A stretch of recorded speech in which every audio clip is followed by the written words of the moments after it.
Qual que é a principal dificuldade hoje da indústria automobilística no Brasil? A indústria automobilística no Brasil e na América Latina, nesse momento, tem algumas áreas de dificuldades. Algumas contingências correntes. A primeira contingência, claramente, é a Argentina, com um mercado que está deteriorando-se para uma elevada volatilidade econômica e cambial. A segunda contingência, em geral, pela região, é o FX, então, os câmbios entre as currencies como dólar e como euro, ou as asiáticas, e as currencies locais como o real brasileiro ou o peso argentino, por exemplo. Então, essas são duas contingências que estão acontecendo agora, mas vão claramente passar pelos ciclos típicos de uma economia. A segunda dificuldade que especificamente nesse país tem é o nível de competitividade do produto acabado, que é menor se comparado a outros sistemas de manufatura. Isso por uma série de fatores. Um fator fundamental é o fator da tributação brasileira. A tributação corrente brasileira, ela penaliza algumas produções de alto valor agregado. O segundo é, em geral, todo o sistema logístico do país.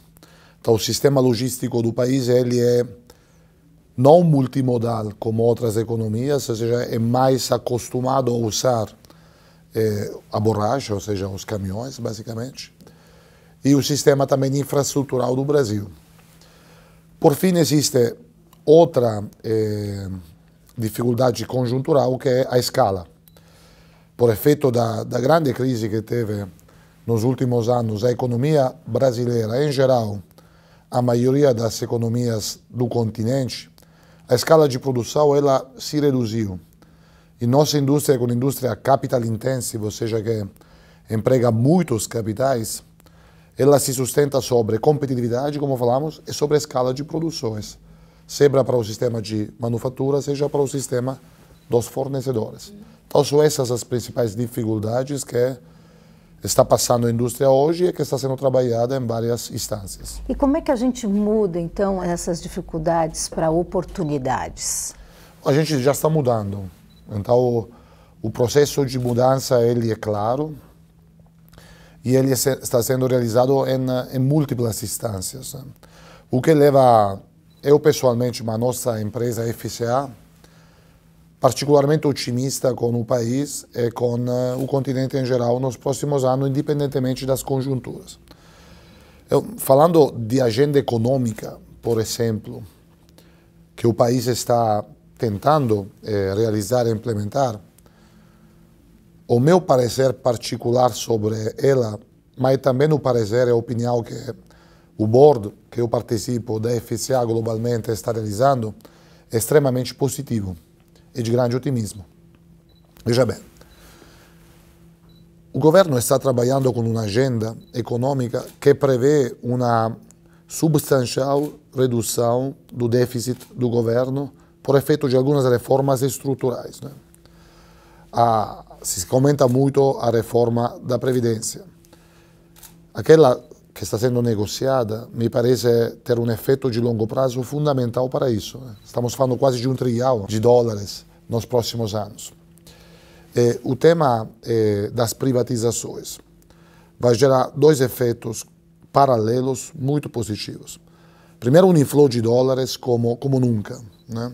Por efeito de empresas particulares ou brasileiras ou não brasileiras que vão adquirir assets produtivos ou de outra natureza, logísticos, agropecuários, financeiros, que agora são gerenciadas por um viés governamental, né?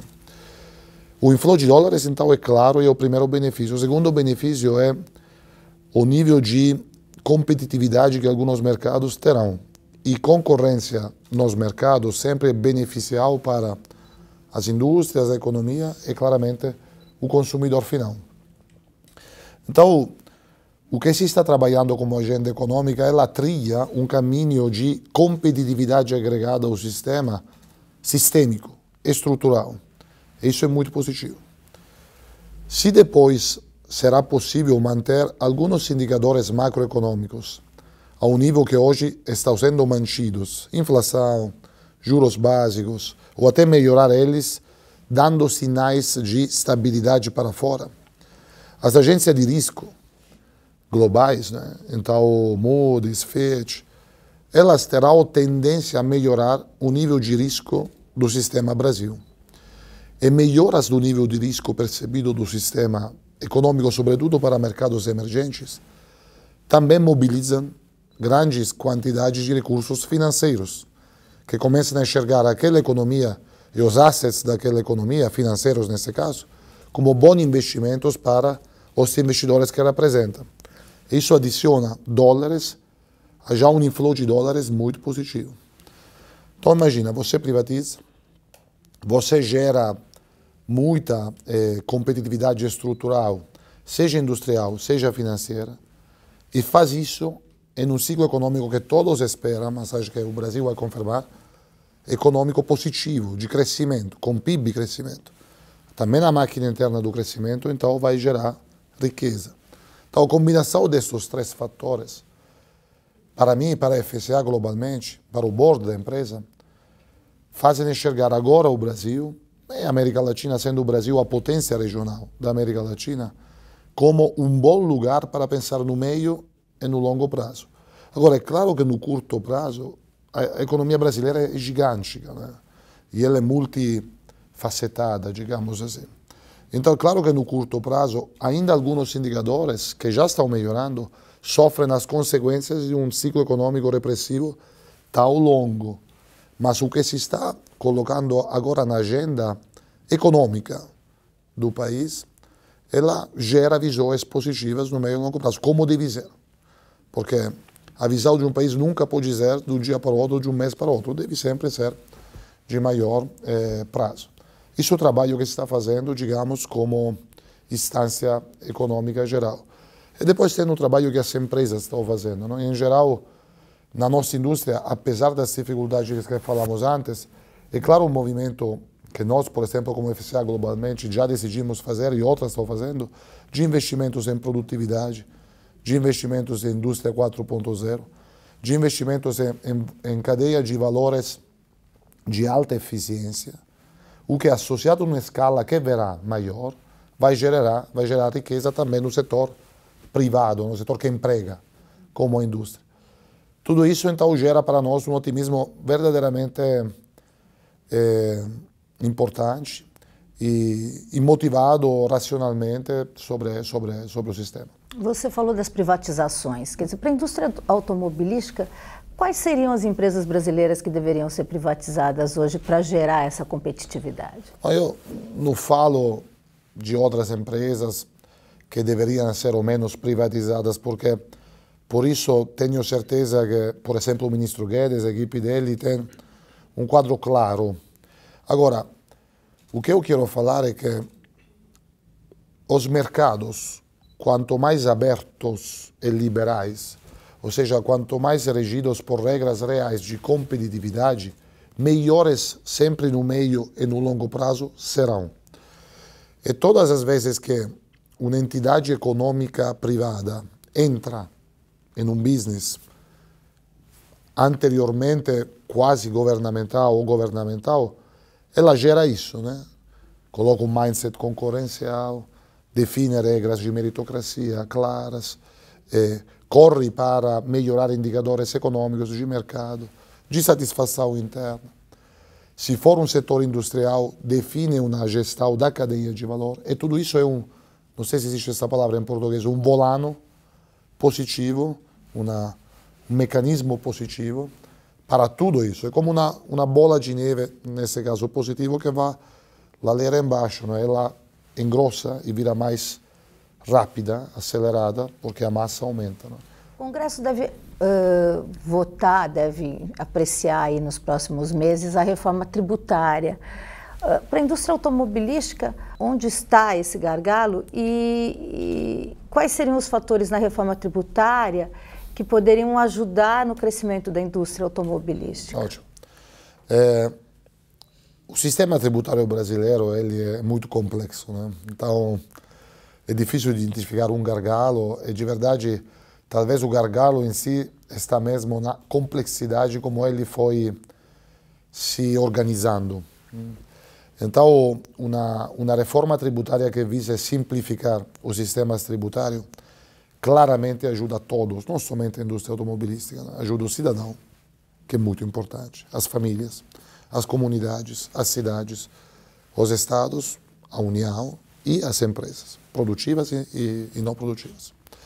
Feito isso, como indústria particularmente, falamos muito antes de escala. A escala de um país único ou de uma aglomeração de países reduzida, por exemplo, o Brasil e a Argentina, é uma escala por si reduzida, né? O Brasil, em anos futuros, e visão otimística, pode chegar a 3 milhões de unidades como mercado total, né?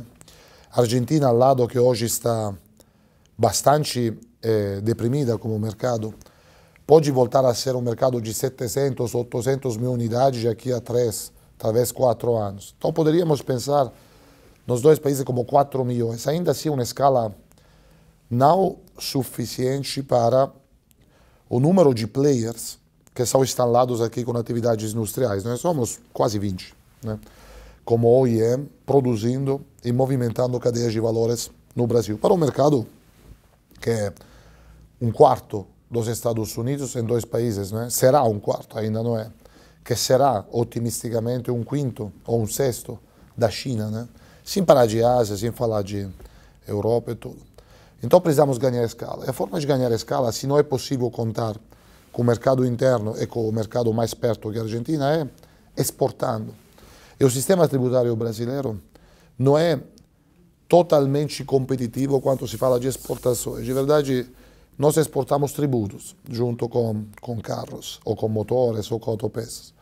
Então isso também deve ser, especificamente para a indústria, acho, alvo de análise e de interesse para o governo, né? Então eu diria que é isso, simplificação e colocar também a exportação como foco do crescimento econômico do país, isso ajudaria muito. Você falou bastante dos problemas com a Argentina, mas vocês têm uma planta lá na Venezuela. Também. Como é que está a situação da planta de vocês na Venezuela? E eu queria saber se vocês vão continuar investindo na Venezuela. Bom, o país é claramente, obviamente, em um turmoil, né, como dizem os ingleses, não sei qual é a palavra em português, em um turmoil social, político e também de perspectivas futuras, claro, né, e enfatizado pelos meios, obviamente claro, né. E claramente o mercado automobilístico, ele sofre muito disso, né. Era o quarto mercado melhor da América Latina, agora produz e comercializa poucas milhares de carros, quando eram algumas centenas de milhares de carros. Era um mercado que chegou a ser perto dos 400 mil unidades, agora não chega a 10 mil, né? Então imagina quanto foi a caída. Falar de investimentos num contexto desse é muito, muito, muito difícil, né? Antes falamos de agência de risco, né? O país, acho que tem a avaliação de risco maior no mundo, é exatamente a Venezuela. Então, falar de investimentos futuros é muito difícil, né? Árduo. Agora, o que sabemos é que vamos ficar lá, não vamos sair. Algumas empresas decidiram sair. Temos aí quase 500 funcionários, temos aí alguns parceiros concessionários e temos aí clientes que precisam ser abastecidos de peças, né, para a manutenção dos carros deles e precisam ser cuidados, claramente, para ser importantíssimos como clientes. Então vamos ficar agora a falar de plano de investimento na Venezuela, acho que é difícil que alguém te fale disso. Mas vale a pena, quer dizer, do ponto de vista financeiro, é mais uma questão social de manter os clientes, é isso? Não, eu acho que do ponto de vista financeiro, sinceramente, no curto prazo, não vale absolutamente a pena, mas assumimos que temos compromissos, né? Temos compromissos porque temos chamamos car park, tecnicamente, ou seja, algumas centenas de milhares de carros nossos, de 20, 25, 10, 15, 5, 3 anos, que precisam ser mantidos e provistos com peças Qual seria a alternativa que um cliente que hoje tem, por exemplo, um Jeep Grand Cherokee, comprado nos últimos 10 anos, hoje teria de se abastecer de peças? Somente através dos concessionários. E como os concessionários obtêm essa possibilidade de serviço? Através da empresa. Então, é por isso que vão ficar. Temos também, claramente, um compromisso social com 500 funcionários. Não podemos pensar em crescer, não tem sentido crescer. Não vamos produzir muito, de verdade, pouquíssimo no curto prazo, mas temos 500 funcionários. Então, precisamos também entender como ajudar eles a passar esse momento. Mais uma vez, investimento para a idade de Venezuela é muito árduo pensar. Agora, mantenimento é o que queremos fazer. Então, vocês vão trabalhar mais com o mercado de reposição Sim. na Venezuela e hoje vocês estão produzindo quantos carros? Não, o ano passado produzimos poucos mais que 100, quando produzíamos 15 mil nos anos melhores. Então, é impossível falar de indústria lá. É absolutamente impossível falar de indústria, porque a indústria se sustenta com demanda. A demanda evaporou, digamos assim. E evaporou por razões muito maiores que as típicas razões econômicas. Por isso que é difícil falar de indústria lá. Carga tributária aqui no Brasil está alta, né? Risca o país e tem a questão da defasagem tecnológica. A gente ainda tem uma defasagem tecnológica. Existe alguma perspectiva de investimentos da matriz imediatamente? Você consegue dizer quanto? Nós, isso já temos falado bastante. Primeiro, carga tributária está alta, mas tem um plano de revisão, como falamos, que seria ótimo se fosse um plano de simplificação, claramente de maior competitividade e também de focos no export. Risco do país, de verdade, já tende a melhorar e melhorou muito. Algumas agências ainda não melhoraram a percepção de risco do país, mas, em geral, ele não é fora da curva e não é piorativo respeito ao passado, ao contrário. Sobre nossa aposta no mercado e no continente, já comentamos antes, por isso que o nosso acionista principal, que é o engenheiro John Elkann, junto com o nosso CEO global, que é o chefe do board da FCA, então o meu chefe direto, Mike Malley, vieram recentemente, em maio, em Minas Gerais, no Brasil, e visitaram também a Argentina, e aqui especificamente anunciaram um plano de investimentos que vai protagonizar o nosso plano de produtos e serviços e tecnológicos, e depois falamos disso, até 2023, 2024, que é muito ambicioso, mas muito importante. São 16 quase bilhões de reais que queremos investir nas duas principais marcas que temos no país, ou seja, Fiat, né? Sobretudo Minas Gerais como indústria, e Jeep, sobretudo Pernambuco, como indústria, e também parcialmente na Argentina para renovar o line-up, melhorar a oferta tecnológica para os nossos clientes e os nossos concessionários, realizar importantes progressos de indústria 4.0, pesquisa e desenvolvimento. Então, tudo isso está acontecendo. Ontem, exatamente ontem, inauguramos em Minas Gerais o nosso Safety Center para a América Latina, que é um ambiente de pesquisa e desenvolvimento, onde, por exemplo, realizamos crash test, verificamos e melhoramos parâmetros de resistência estrutural dos materiais do carro para a segurança passiva, identificamos estratégias de segurança ativa, tudo que é relacionado a safety, se trabalha com engenheiros e com tecnologias, por exemplo, neste centro, o Safety Center, investimento importante que ontem realizamos para, digamos, quem não é da indústria, a imagem clara é o crash test, então, o carro grande, mas tem muito mais atrás, claramente. Então, a nossa motivação é sustentada sobre o pensamento que falei antes, que é discutido no board da empresa todo mês, sobre o Brasil e sobre o continente, nos levou a definir esse investimento.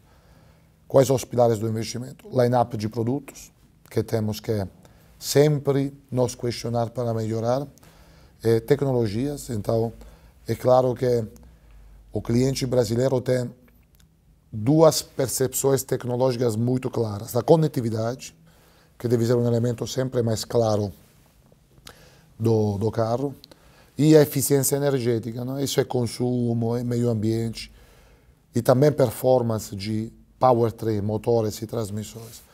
Esses são dois pilares técnicos.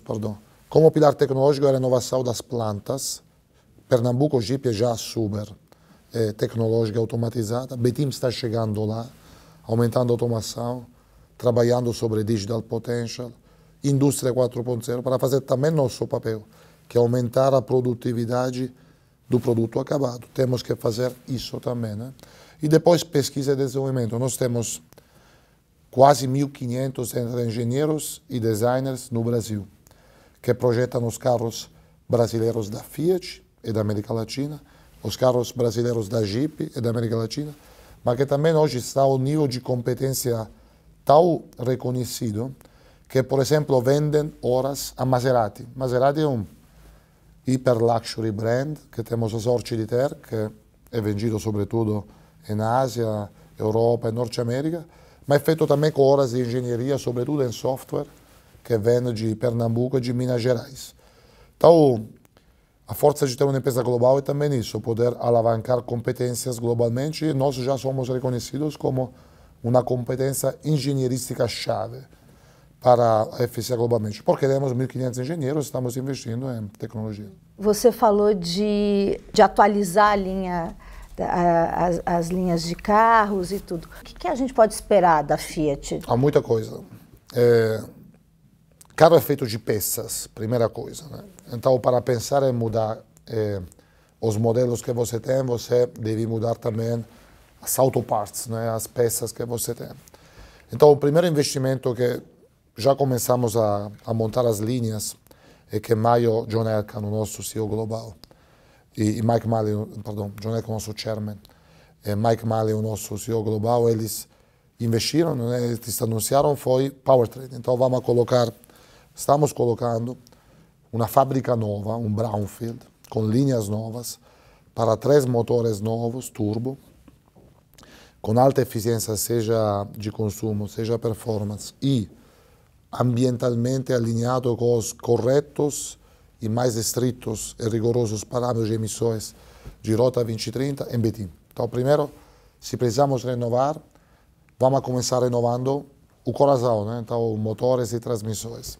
Também as transmissões, os câmbios, sobretudo os automáticos, estamos trabalhando para novas soluções que vão chegar junto com os motores.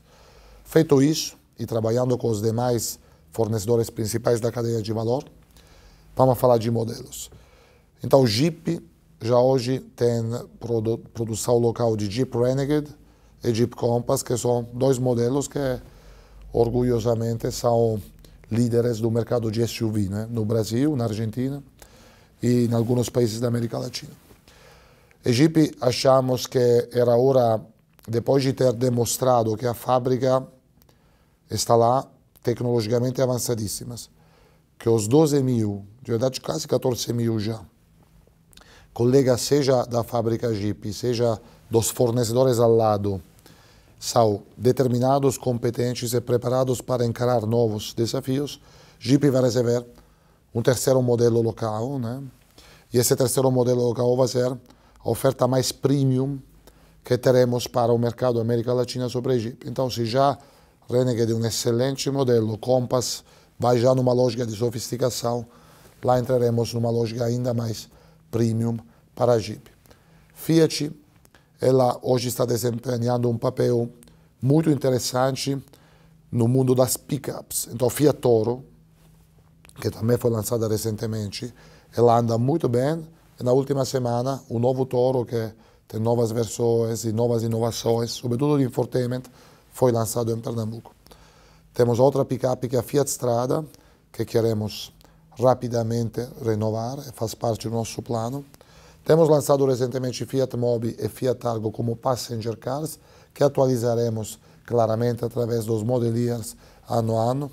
Queremos entrar com Fiat no mundo dos SUVs, porque agora o brand Fiat ele não cobre os SUVs, porque Jeep faz esse papel. Agora achamos uma forma tipicamente Fiat, que basicamente significa misturar um pouco de DNA italiano com um pouco de DNA brasileiro. Nós somos a mais brasileira das italianidades desse país e a mais italiana das brasileiridades desse país, junto com, que significa sobretudo design, e criatividade.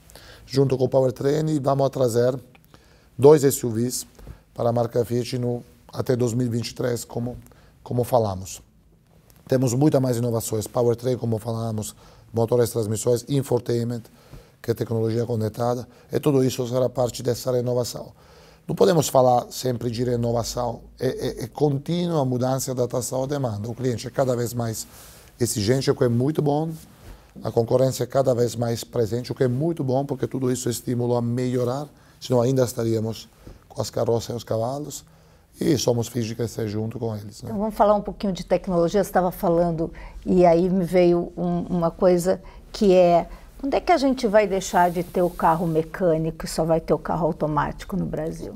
Perfeito. Então, essa é uma tendência, uma macro tendência do mercado brasileiro e também dos mercados da América Latina.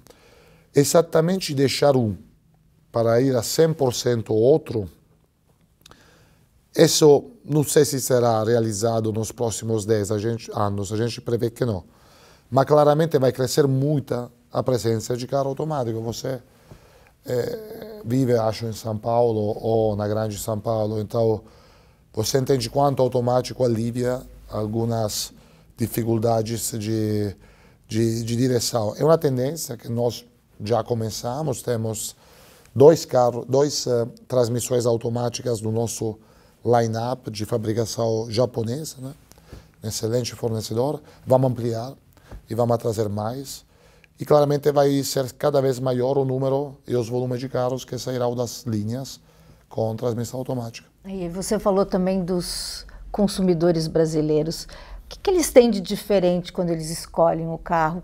Quais são as características que determinam que é um consumidor brasileiro? Primeiro, é difícil generalizar, né? Mas é possível falar de 4 macro cluster de consumidores brasileiros, né? As famílias, né? As pequenas empresas, small business, as grandes frotas e as rent-a-car, e depois o 4º grupo que podemos chamar de Uber-type consumer, que é aquele consumidor que, por exemplo, aluga no rent-a-car um carro com um contrato mensal para fazer do carro uma fonte de geração de renda pela família. Então, quando falamos de consumidores, temos que entender esses 4 macrogrupos, como eles vão se modificar ao longo dos próximos anos. Quando se fala de famílias, a análise ela tem muitas possibilidades de análise, né? Muitas ferramentas, nós temos algumas e todos os competidores têm várias. E acho que estamos cada vez mais entendendo as famílias que elas querem fazer, né? Sempre falando de famílias, tem as famílias que compram pela primeira vez um carro, porque o Brasil ainda tem uma ampla parte do mercado que é primeira motorização, não sei se se fala assim, ou seja, famílias que entram no consumo de carros pela primeira vez. E depois tem as famílias que trocam o próprio carro e até famílias que trocam vários carros porque têm condição financeira para ter mais carros. Para as famílias em geral hoje, o que é importante no carro é a possibilidade de ser urban, convenient, uma conveniência urbana, performante como powertrain e como consumos, altamente conectado. Interessante porque no mundo, nas top 5 nações mais conectadas, o Brasil está lá. Quando você olha percentual de smartphone, por exemplo, por habitantes. O brasileiro ele faz esse gesto na tela do smartphone e totaliza 98 metros por dia médios. É interessante, né? E ele é um consumidor curiosíssimo e atento de mídia digital, que isso é muito bom. Tudo isso é muito bom. É claro que tudo isso deve ser replicado no carro, né? Então as famílias claramente têm essa tendência de demanda. Small business, eles veem, assim como large fleet, eles veem o carro como fonte de renda. Então, um dos parâmetros que eles avaliam é o Total Ownership Cost. Quanto me custa manutenção, compra, seguro, financiamento, consumo. porque aquilo me serve para transportar coisas, para transportar pessoas, para agilizar minha logística. Então, aquilo é uma ferramenta de dinheiro, né?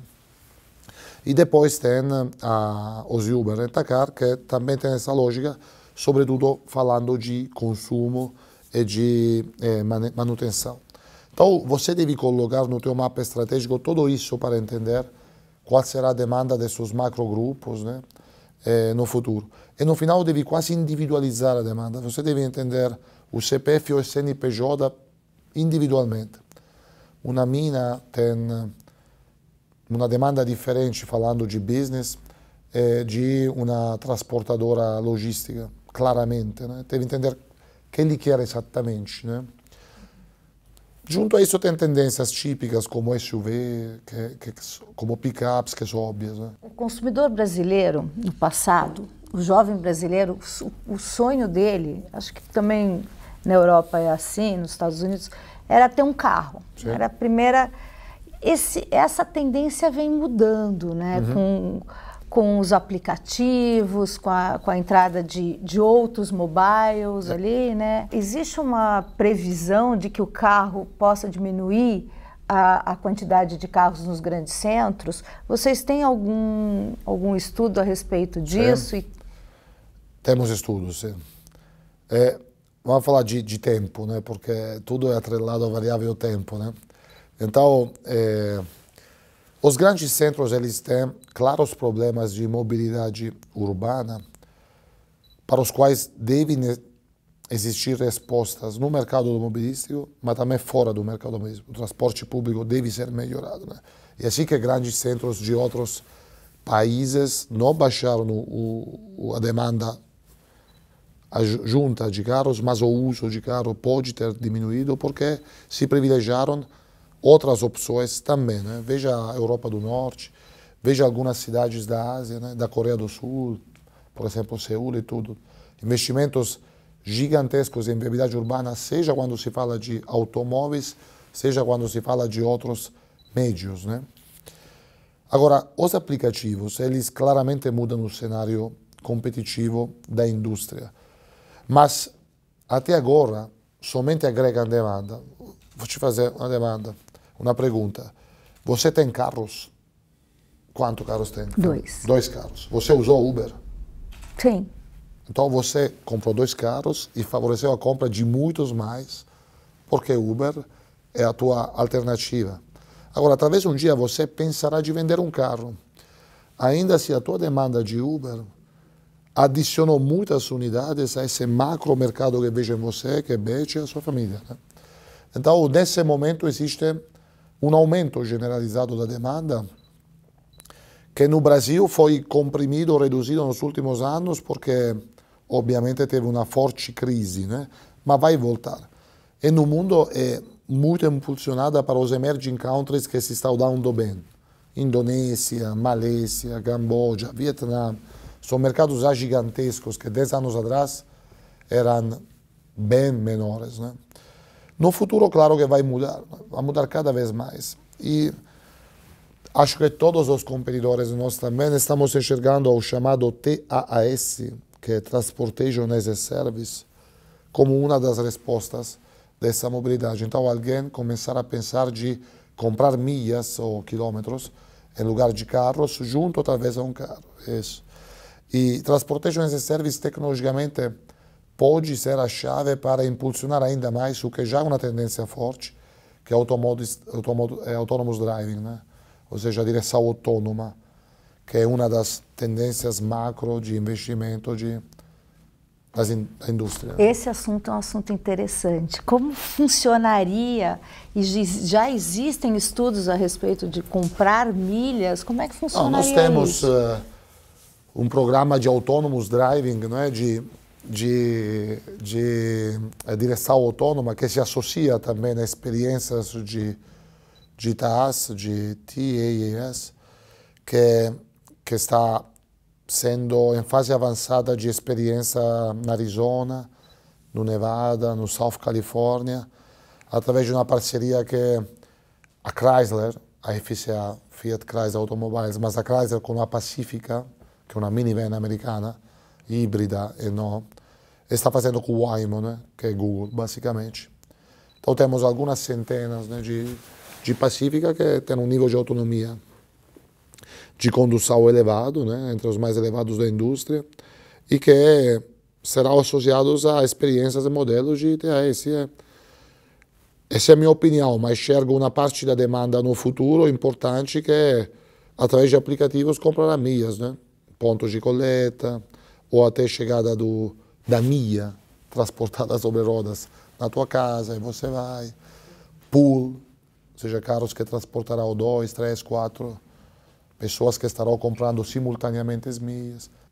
Isso é o que você imagina, mas ainda não tem um processo dentro da Fiat ou fora dela, ou da Chrysler acontecendo? Não, nós somos uma empresa global, né? Temos presenças nas 4 principais regiões do mundo, né? Que é Norte América, Latinoamérica, EMEA, que é Europa, Middle East e África, e APEC, que é Ásia-Pacífico. Existem experiências menores, né? Que estamos testando nesse sentido. Agora, a tecnologia que é Autonomous Driving, que deveria ser uma fortíssima aliada dessa experiência de business e também de modelo de mobilidade, ela é muito avançada, está sendo absolutamente globalmente pilotada, com investimentos importantíssimos, como já foram anunciados, e em fase avançada também de análise. Então, vai chegar.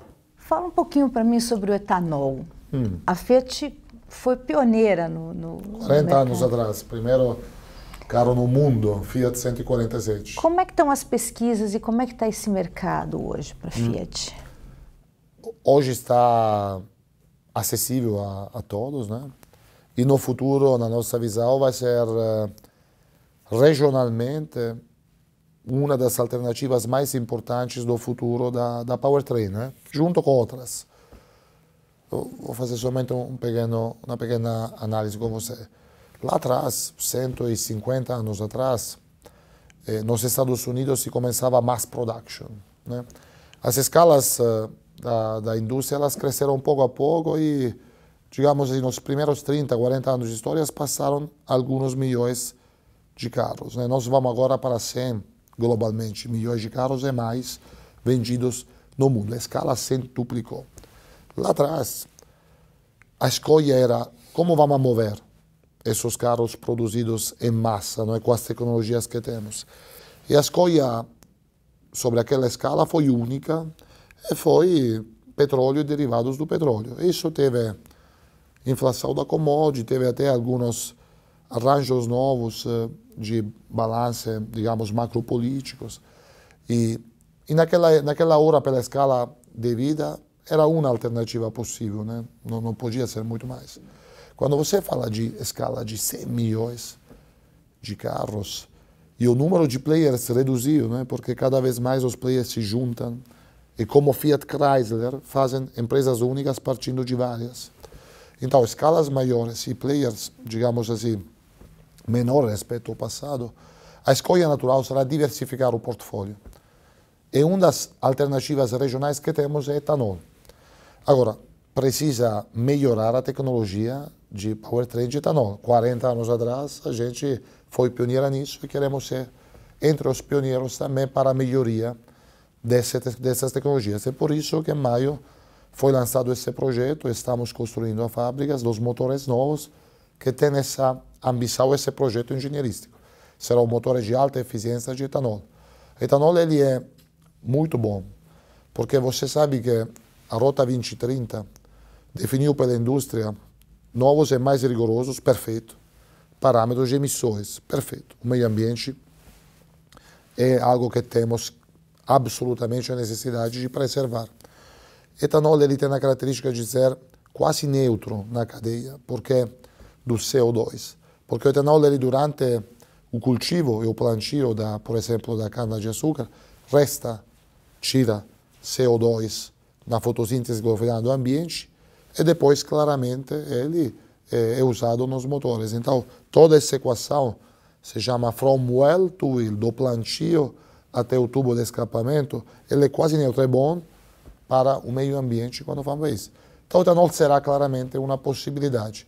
Agora precisa do mercado em si ser sustentado também. Então tem programas governamentais para fazer isso e tem uma infraestrutura fantástica, porque cada posto de gasolina hoje vende etanol, né? Então a infraestrutura já está lá. Você acha que é uma preocupação do governo federal a questão do etanol? Eu acho que sim. Eu acho que em geral, pelo menos para mim, é quase óbvio enxergar isso como uma nova Eldorado para o Brasil, né? Uma nova fonte de riqueza para o Brasil. Temos laboratórios absolutamente avançados, temos universidades que investem em pesquisa nesse sentido, temos empresas que fazem isso, temos fazendas de altíssima produtividade, entre as melhores do mundo. A cana-de-açúcar, o etanol de cana-de-açúcar é que mais eficiência tem nos motores respeito a outras possibilidades de etanol em outros lugares do mundo. Então é uma combinação que não vai ajudar somente a indústria da automobilística, os próprios fornecedores, os próprios concessionários, mas também representa uma alternativa de business para agropecuário em geral, né, para o mundo das fazendas. Representa uma possibilidade de alavancar programas de pesquisa e desenvolvimento dedicados, que já são fortes. Então é um sistema de progresso, não é somente uma indústria. Por que não deu certo a Renault? Por que a proposta de fusão com a Renault não se concretizou? Olha, essa pergunta, tenho limitações para responder. Não, foi feita, vou replicar um pouco o que você sabe da imprensa. Então, foi feita uma oferta, essa oferta foi avaliada e uma parte do board do grupo Renault decidiu deu uma avaliação da oferta para que a nossa empresa decidiu não progressar na mesma. Não é? Mas faz parte de negociações tão estratégicas, tão importantes assim. É que na nota oficial que vocês divulgaram, dizia que não existem condições políticas na França atualmente para que essa fusão tivesse sucesso. Condições políticas, o que a Fiat quis dizer com digamos isso? Que o grupo Renault, entre os acionistas de maior peso, tem o sistema França, digamos assim. Eu acho que a nota foi escrita nessa direção, porque a parte do board do grupo Renault que fez avaliações específicas foi daquele lado. Então, acho que a nota ela expressa isso. Agora, industrialmente, engenheiristicamente, como cadeias de valor, como o chamado footprint industrial, as fábricas que temos no mundo, tinha muitas das condições para dar certo, né? Tem ainda. E você lamenta? Não, olha... Tudo bem.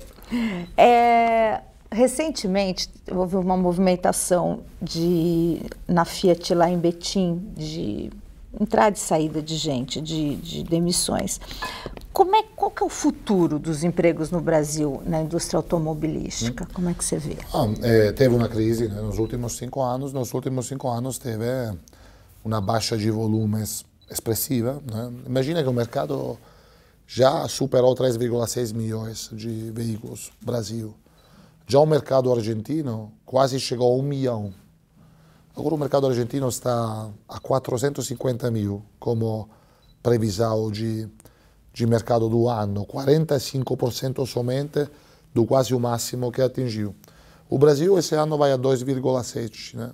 Quase 1 milhão de veículos a mais do máximo que atingiu. Então, claramente, eu falei que a nossa indústria é capital intensive, mas também é human intensive. Então, claramente, nos últimos 5 anos teve um enxugamento de alguns quadros. Mas agora vamos começar, com o mercado retornando, a empregar mais, né? Nós e o sistema de fornecedores.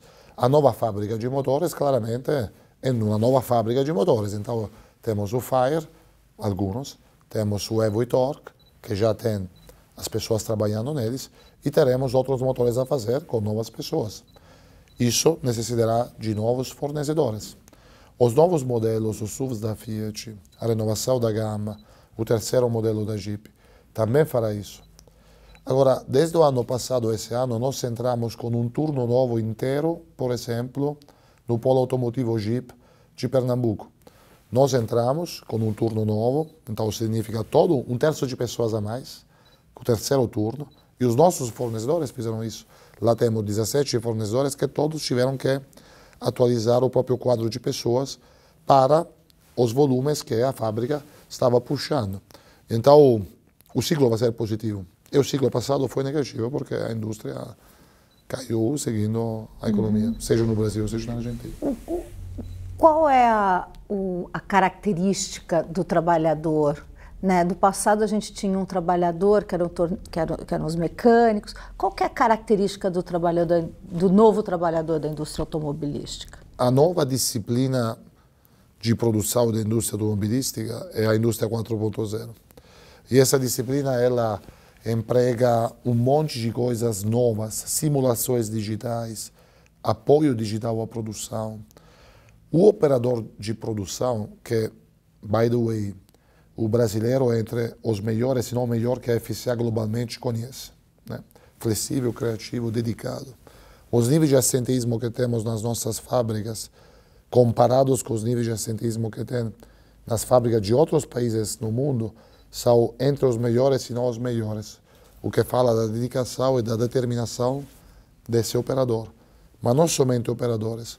Os engenheiros, os supervisores de produções, os profissionais de qualidade da indústria que nós conhecemos aqui são extremamente talentosos, dedicados, determinados.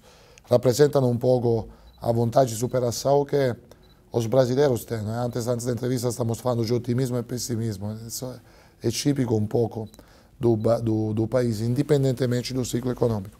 Agora, dentro da indústria 4.0, o perfil está melhorando no sentido de aprofundamento tecnológico, aprofundamento digital. O nível de domínio que um operador de produção, um supervisor de produção, os engenheiros e os futuros profissionais técnicos da indústria terão de processos digitais e processos manufatureiros de alta eficiência e complexidade será sempre maior. Então, a qualificação deles está melhorando, o que é muito bom, porque significa desafiar as faculdades a melhorar a qualificação do estudante quando ele sair. Significa entrar na vida das faculdades, trabalhando junto em cursos específicos que nós estamos fazendo, por exemplo, em Minas Gerais, por exemplo, em Pernambuco. Então, tudo isso vai gerar competência. A competência gera progresso, nunca é o contrário, né? Então, isso vai ajudar muito. Uhum. Qual vai ser o impacto na qualidade dos produtos e no emprego com o acordo do Mercosul? Vai ser muito bom. União Europeia. Vai ser muito bom. O acordo do Mercosul, ele até me surpreendeu positivamente para quanto bom é, sinceramente falo. Ou seja, é claro que existe uma preocupação de quanto competitivos seremos versus Europa. Esse é um trabalho que nós temos que fazer, os nossos fornecedores têm que fazer e a agenda econômica do governo deve realizar para a parte dele. É por isso que o acordo, assim como se está delineando, prevê um período de carência e ele é gradual, porque o desenho que está atrás, imagino, a estratégia é ok, vamos alcançar os níveis de competitividade necessária trabalhando OEMs, nós, a indústria dos fornecedores, a cadeia de valor e o governo com a agenda econômica para que a indústria chegue a esse nível de competitividade. E depois falei, quando você abre mercados, abre as escalas. Quando você abre as escalas, aumenta o nível de produtividade, baixa o custo de produção. E tudo isso é muito bom. Por isso, me parece feito bem e me parece uma excelente estratégia. Desde que tudo se acompanhe, né? Então, devemos realizar os progressos tecnológicos, devemos realizar os progressos de produtividade e deverá se realizar a agenda econômica que está bem pensada. Então, a indústria brasileira não se assusta em relação à indústria europeia com esse acordo? Não. Tem a obrigação de incrementar qualidade, tecnologia e competitividade. Mas isso é bom. Não existe uma economia que, abrindo-se de forma inteligente e gradual, perdeu com isso. Não existe. Olha em Coreia do Sul. hoje em México, né? E com disparidades, com alguns problemas, mas quando a abertura é gradual, inteligente e acompanhada com um processo de agregação de competitividade, é muito difícil que a economia sofra, ou a indústria sofra com isso. Deve melhorar. Assim como deve melhorar o contexto competitivo, deve melhorar e deve se realizar os projetos da agenda econômica. Se tudo isso der, a indústria será mais forte, empregará profissionais com um nível de qualificação cada vez melhor e, como eu falei antes, puxará todo o resto, laboratórios, faculdades, fornecedores, concessionários. Como é que a política interfere nos negócios? Os negócios são uma coisa, a política é outra, obviamente. E é bom que fiquem separados. Mas é claro que os negócios eles são realizados em marcos regulatórios, em marcos fiscais, em marcos de arranjo logístico e infraestrutural. E tudo isso depende de decisões políticas também. A gente não pode influir no futuro da rodovia Fernão Dias. Podemos manifestar insatisfação ou satisfação com ela e pedir envolvimento ao máximo nível para que uma artéria tão fundamental, por exemplo, do país seja cada vez mais melhorada, porque aquilo é produtividade é competitividade. Então, são dois mundos que coexistem, claramente, mas vivem de dinâmicas diferentes. Agora, o negócio depende do marco e do entorno que a esfera política exige para o país. É preciso melhorar Fernão Dias, né?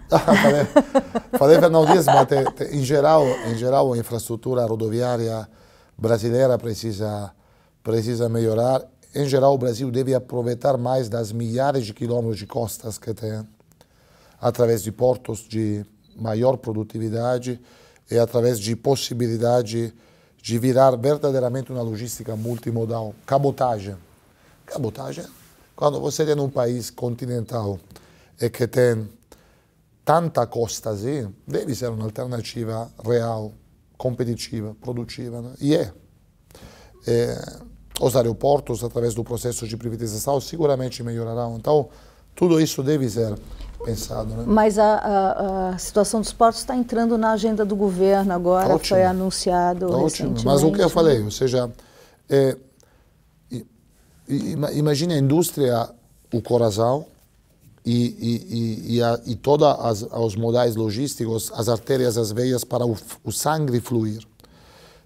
Não adianta ter uma indústria, um coração super pulsante, se as veias, as artérias e os capilares que vão trazer o sangue, o fluido para o país todo não é competitivo também. Então, se nós queremos exporto de verdade, os portos devem ser preparados para exporto, né? O calado do porto, a burocracia deles, a produtividade da operação logística. Existem portos no mundo que se transformaram incrivelmente e continuam se transformando com os meios digitais que existem. Ano a ano, Antwerp é um porto incrível no norte da Europa, no Mittel Europa, na Bélgica, né? Assim como muitos portos asiáticos, aeroportos, né? Rodovias, etc. Corrupção é algo que precisa absolutamente combater, porque corrupção a todos os níveis, né? E obviamente os mais evidentes são os níveis políticos, mas todos os níveis são moralmente inadmissíveis, né? Socialmente péssimos, porque estabelecem exemplos deviantes que devem ser absolutamente evitados, e para o ambiente de negócio representam riscos difíceis de quantificar, mas incalculáveis. É a credibilidade que o mundo cria para ele sobre o conceito de um país que tem problemas de corrupção é infinitamente menor para negócios que a credibilidade de um país que combate a corrupção ou que é quase livre de corrupção, né? Então, deve ser absolutamente debelado. Agora, me parece que o caminho também naquela direção está sendo proposto. Uhum. Você é italiano? Sim. Né? E a Itália sofreu aí uma depuração durante bastante tempo ali da corrupção. Você acha que a gente está num caminho correto e é um caminho, comparando com o que aconteceu com a Itália? Qual é a sua posição em relação hoje ao combate à corrupção? O que aconteceu na Itália foi uma grande operação que seguramente resolveu alguns casos, mas alguns casos ficaram, né? E ficam. Então, a minha opinião sobre isso é que deve ser primeiro, um ambiente cada vez mais questionado sobre ser corruption free. Então, não pode ser uma operação ou uma série de operações, mas deve ser, nós falamos na indústria, um standard de funcionamento. Deve funcionar assim, né? Segundo, deve criar um exemplo social, né? Cuidar da corrupção é um exemplo para a sociedade toda, né? E acaba tendo impactos positivos para todos. Então, o caminho deve ser da continuidade e não da operação individual. Agora, a operação individual é bom para a máquina começar a ir naquela direção. E a visibilidade que se dá do tema também é bom, porque gera aquela humana e correta indignação que pode ainda mais acelerar e mover essa máquina. Então, vamos falar um pouquinho mais de tecnologia e da indústria 4.0. Okay. Eu queria que você trouxesse um pouco quais são as tecnologias que ele vai poder ver no futuro, nos carros, ou as que existem hoje também. Como é que ele percebe essa inteligência artificial e essa indústria 4.0 quando ele dirige o carro dele? Ok. Eu vou fazer um quadro de todo que é a indústria 4.0. Então, sua pergunta é sobre o consumidor, perfeito. Então, o consumidor, ele terá cada vez mais, nos anos a vir, a possibilidade de fazer com o carro que ele hoje está acostumado a fazer com o smartphone, ou com um device próprio, ou até mais, né? Então, vai ter voice control, então o consumidor vai falar, toca essa música, né? E o carro vai ser inteligente o suficiente para ler o sotaque, o idioma, e para que os Rolling Stones toquem como ele pediu, né? Vai ter a possibilidade, sempre através de voice command ou digitando, de, por exemplo, pagar contas, de ter uma assistência direta no próprio carro. E também de se conectar, por exemplo, com outros sistemas, tipo a casa, se a casa for, digamos assim, pronta para se conectar com o carro. Isso vai acontecer. Agora, indo dentro da indústria, como isso se realiza? Pesquisa e desenvolvimento, alianças com parceiros que não são tipicamente da indústria, por exemplo, Google, por exemplo, Facebook, por exemplo, WhatsApp, por exemplo, outros. Então, ampliando a abrangência das colaborações tecnológicas e técnicas que tipicamente a indústria tinha. Sempre indo atrás. Uma cadeia de valor, ou seja, fornecedores que também entendam e abraçam esses conceitos, e muitos, sobretudo globalmente, já fizeram ou estão fazendo. Modelos de comercialização cada vez mais digitais. Então, em geral, a concessionária vai ser menor, com menos carros lá, mas mais telas para poder navegar o carro com uma touchscreen e entender como ele funcionará, ou se ele é adequado às próprias exigências, né? Então, tudo isso vai acontecer. E depois você chega na fábrica, e a fábrica também vai a produzir com esse viés. O robô que hoje dá um ponto de solda, ele digitalmente falará com o seu manutentor, que terá um device tipo smartwatch, e ele verá, esse robô precisa de manutenção. Então não precisa mais de um manutentor sempre ao lado da máquina, mas ele pode fazer outras coisas, por exemplo, treinar outras pessoas. E em momento real time ser avisado que precisa mandar alguém lá, ou ele mesmo ir lá para cuidar daquela máquina.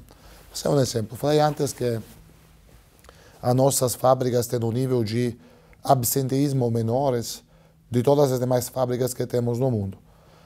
Isso porque a determinação, a dedicação do profissional brasileira ou brasileiro é incrível. Como melhorar o nível de absenteísmo tão alto? Prevenindo, né?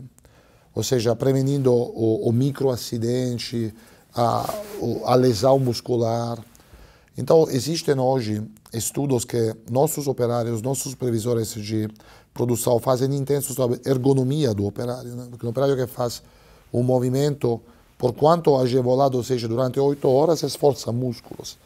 E mais além disso, através sempre da indústria 4.0, um grupo de profissionais de produção brasileiros, na FCA Global, criou um standard que depois foi adotado pela FCA, também mundo afora, que é uma leitura termal da temperatura do corpo. Então nós estamos experimentando isso, estamos vendo quais são as áreas musculares que ficam mais vermelhas ou mais laranjas nesse esquema. Aquela significa que pode, daqui a algumas centenas de horas de uso ergonômico, gerar uma lesão. Então vamos prevenir. Por exemplo, trocamos o operário. Esse operário já está a um nível laranja, digamos assim, que significa que daqui a 3 semanas poderia ter um pequeno fastídio e daqui a 2 meses parar porque estão com um pouco de dor. Então, vamos operar, vamos substituir antes e rotamos. Ou, por exemplo, se essa operação que está gerando essa, talvez a gente baixe o ponto e melhora a ergonomia. Então, tudo isso se está fazendo. Agora, é muito bonito falar de indústria 4.0, né? E é correto, mas são as pessoas. Essa foi uma ideia destas pessoas, né? Que não sempre são engenheiros também, ou são pesquisadores, mas também são pessoas que são tão dedicadas à necessidade de melhorar o ambiente de trabalho que querem participar nisso, né? Muito bom. Quais são as características de um bom líder? De um bom líder. Escutar, né? Seguramente. Ter uma capacidade de se questionar, porque existem momentos que, quando no comando de organizações muito grandes, muito complexas, existem alguns momentos que é percebido uma certa solidão, né? Agora eu tenho que tomar a decisão. De verdade, esse processo é muito melhorado se você exercita a escuta, se você reúne pessoas, se permite a essas pessoas de se manifestar sobre um assunto que pode gerar depois sua decisão. É claro que a decisão é sua, né? Ou sua junto com o grupo restrito de pessoas que você quer envolver na decisão, mas opiniões diferentes agregam muito àquilo que será a decisão final. Então, escutar é fundamental. Definir uma estratégia e continuamente alinhar com um número maior das pessoas do teu time, essa estratégia também é fundamental. Você deve dar um purpose, né? Um meaning, um significado para as pessoas trabalhar no teu projeto. As rotinas são complexas, os problemas da rotina são diários, horários, minuto a minuto. Se cada equipe não é alinhada com um desenho estratégico, não existe aquele 10% a mais para correr, remar naquela direção. Então precisa fazer isso. Trabalhar na inclusão da organização também é fundamental. Nós temos uma herança engenheirística que fez da nossa organização uma organização um pouco mono. E não pode ser mono, porque deve ser o espelho da organização que quer ter o privilégio de servir. Uma das sociedades, então, de grupos de consumidores mais diversos do mundo, exatamente a brasileira, né? A brasileira é uma sociedade maravilhosa porque se compõe de múltiplas religiões, claramente, 2 gêneros, múltiplas orientações sexuais, múltiplas orientações políticas, múltiplas etnias. Tudo isso é a beleza da sociedade que queremos servir. Nós, como organização, temos que ser cada vez mais espelho disso. Então, temos que planejar a nossa meritocracia baseada sobre paridade de oportunidades para que essa organização espelhe a sociedade que quer ter o privilégio cada vez mais de servir. Deve ser uma organização estendida. Nós não somos nada sem fornecedores e sem concessionários. Então, se preocupar também das necessidades de fornecedores e concessionários, obviamente junto aos clientes, tudo isso deve ser parte do radar estratégico. Deve ser motivada. Brasileiro, argentino, chileno, uruguaio, paraguaio, boliviano, eles adoram ser motivados, que é correto, né? não é prazeroso um ambiente de trabalho que não tenha energia e motivação para ir para frente. E tudo isso acho que é o papel do líder, é isso muito mais. Uhum. E como é que constrói uma carreira de sucesso como a sua? Eu tenho uma carreira do qual sou muito satisfeito, claramente, que foi basicamente toda feita em única empresa. Eu somente um ano, no começo da minha vida profissional, trabalhei fora o que era Fiat, grupo Fiat, e depois virou FCA. Então, a minha carreira já foi construída dentro da FCA e sou muito orgulhoso disso, meu nível de gratidão para a FCA é muito elevado. Agora, sempre me preocupei trabalhar muito em muitos países, né? Em muitas áreas, e também olhando o máximo possível fornecedores e concessionários. Então, eu tentei circular dentro dos vários departamentos da empresa, dentro das várias realidades geográficas da empresa, para entender o máximo possível, para agregar conhecimentos. Acho que isso seguramente ajudou. Uhum. E aí a gente vai acabar. Um conselho para o governo federal. Oh, não, que responsabilidade. Né? Não, eu acho que para que eu aprendi e entendi da agenda econômica, é isso que, pelo menos a indústria, mas acho em geral os setores produtivos brasileiros e a economia como todo, merecem e precisam. Então, agora o tema é timing, né? É implementação, como tudo, né? Você tem uma excelente estratégia, agora é tempo de implementação e sucesso na implementação.